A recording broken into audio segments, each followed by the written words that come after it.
Hi, I'm Master Chief Edie, and welcome to Station Channel Islands. This year's National Safe Boating Week is May 21st to May 27th.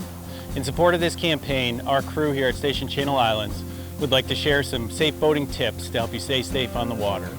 Hello, my name is Seaman Johnson, and I'd like to take a little time to share the importance of filing a float plan and conducting safety equipment pre-checks prior to heading out on the water.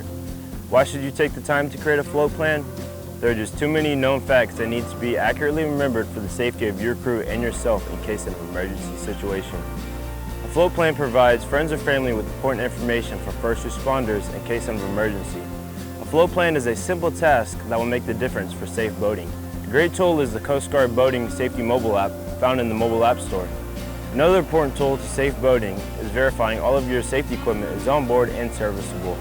Taking the time to assure your safety equipment is on board and creating a float plan can make the difference in your boating season. Thank you and have a safe boating season. Good morning, everyone. I'm Petty Officer Macaulay here at Station Channel Islands, here to talk about boating under the influence. Did you know that alcohol is the #1 cause of boating accidents resulting in death or serious injury? The marine environment can often accelerate the effects of impairment on an operator. It's illegal to operate a boat while under the influence of alcohol or drugs in every state. The Coast Guard enforces federal law prohibiting BUI. This law pertains to all boats in U.S. waters. Alcohol in open containers are permitted on board. However, the person driving or in control must be within legal limits to operate the vessel. The federal blood alcohol limit for BUI is 0.08.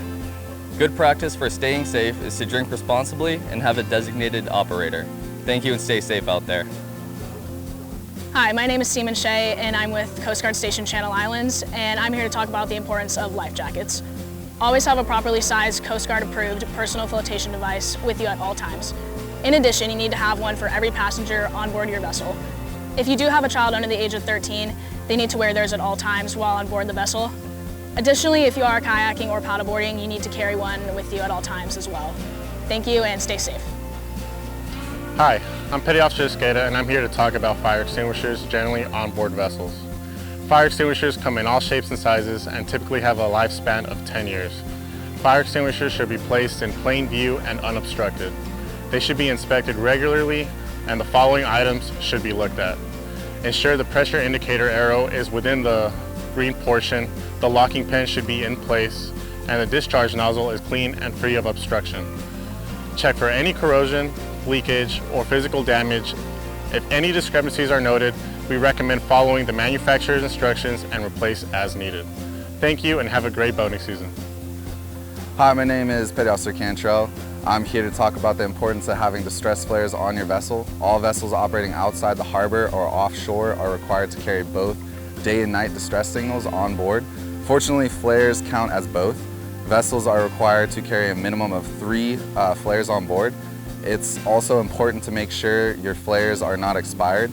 On the case of flares, it'll have a manufacturing date and an expiration date. Always make sure to properly dispose of your old flares and get a new set. Thank you for being a safe sailor and have a great day.